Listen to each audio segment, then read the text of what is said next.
In the small village of Udi, the sun scorched the land, turning lush fields into parched wastelands, leaving families desperate and hungry, clinging to the hope of rain that had not graced them for months. As days turned into weeks, the weight of starvation pressed heavily upon the people of Udi.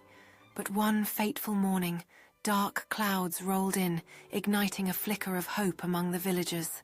As the first raindrops fell, disbelief turned into exhilaration.